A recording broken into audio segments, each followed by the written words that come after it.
I have made some bad mistakes in my time, but that's the breaks, and I'll bet I've had way more fun than you.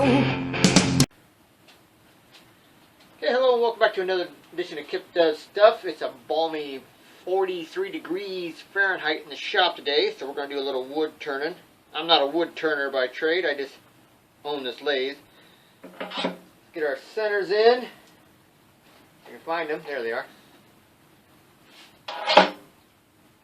And now we'll mount this piece of stock in here that I marked by hand, then did a center finder to find the centers, and I'm better at finding the centers than my center finder, I guess.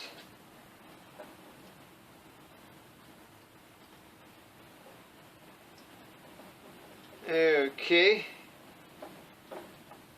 There we go. I think this is cherry, so let's go ahead and turn it to round.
Okay, now that we've got it round, we're going to mark it for length.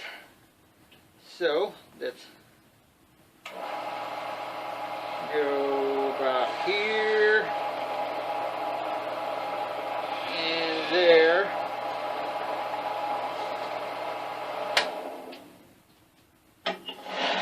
What I want to do is make a magic wand, or my impression of a magic wand. So, guess I need to get a few tools out of the bag here.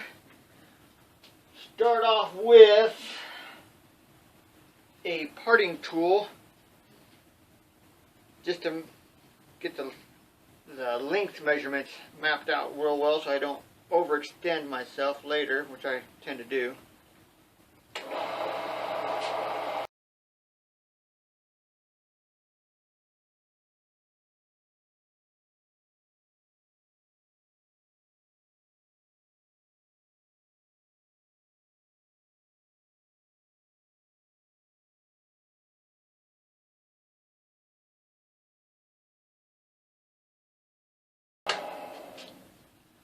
Okay, now I want to lay out how I want to start the wand. Wands are made in 4 pieces, pretty much, as described to me by what I found on the internet. You'll have the end here, which is the heel, then a handle, and the handle and the long skinny piece are divided by the pommel, and the long skinny piece is called a blade, much like a sword. Either that or whatever I saw on the internet was total crap. So let's mark out a few sections so that we know where we're at. Okay, this is where the heel. I'm going to make my handle about that long. Pommel will be in here and here, and the rest will be all blade. So let's get started with this I think it's a 3/8 spindle turning gouge. It's not very good, but it'll do the job.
Okay, I'm satisfied enough with what I've done here on the heel, I do believe it's called.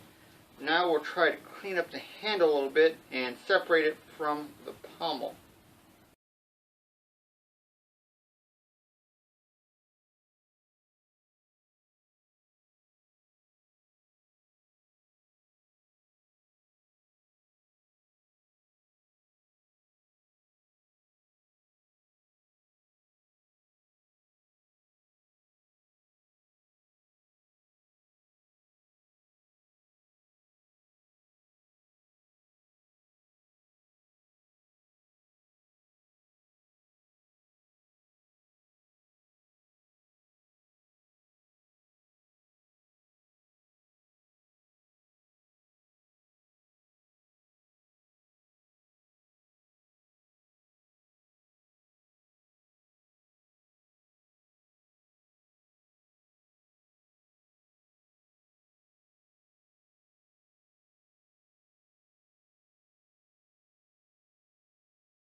Okay, so I think the heel, the handle, and the pommel are okay. Now I need to start thinning down the blade.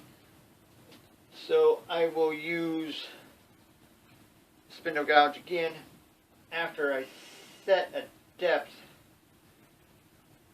with this roughing gouge.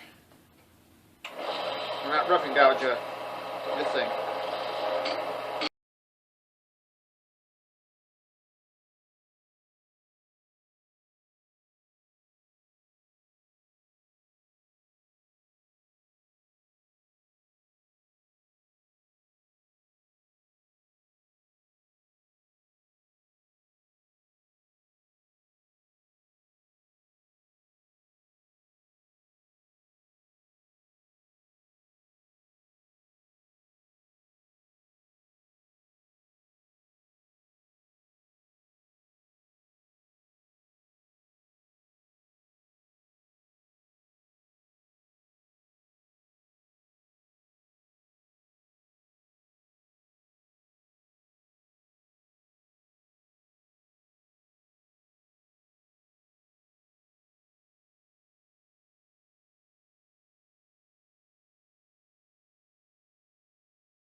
Okay, that's about as good as I can do here. I'm going to try to get it a little bit thinner, so we'll move the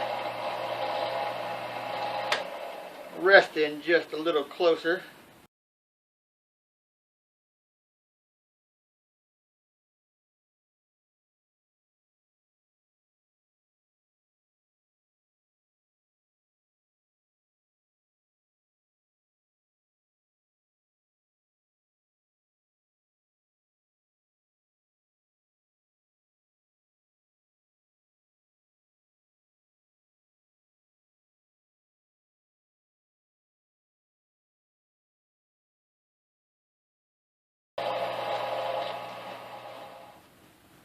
Okay, got it all finished up as far as I feel like going. Now I'm going to just run through my grits, 60, 80, all the way up to 150. I don't really go super high on them. So let's have a montage of sanding.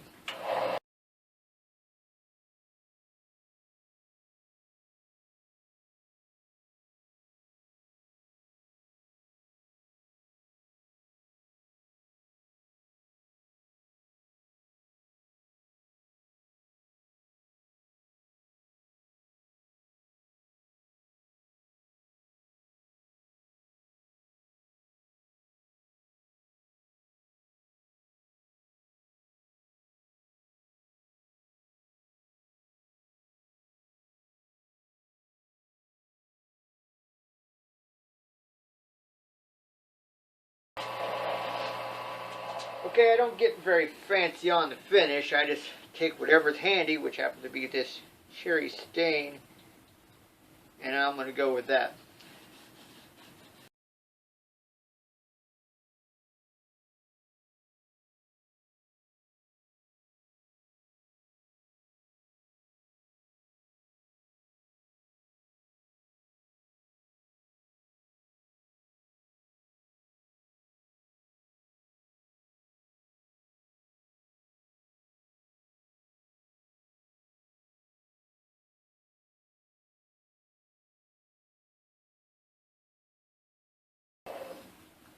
Okay, I've never actually used beeswax on any of my turning projects before, but I bought a 1 pound block of it, and it just arrived in the mail today, and then I realized I had some in my leather sewing kit, so let's put a little bit on here, see what we can do with it.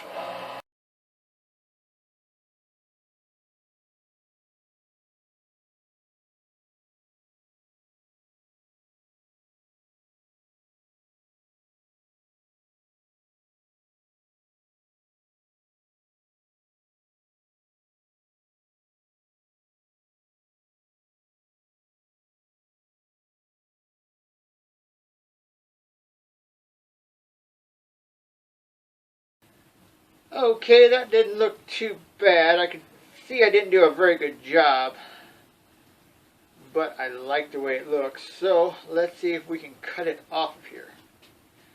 Oh, we'll just use the bandsaw. Okay, here it is finished up. The wax looks really nice on here. I like how it turned out.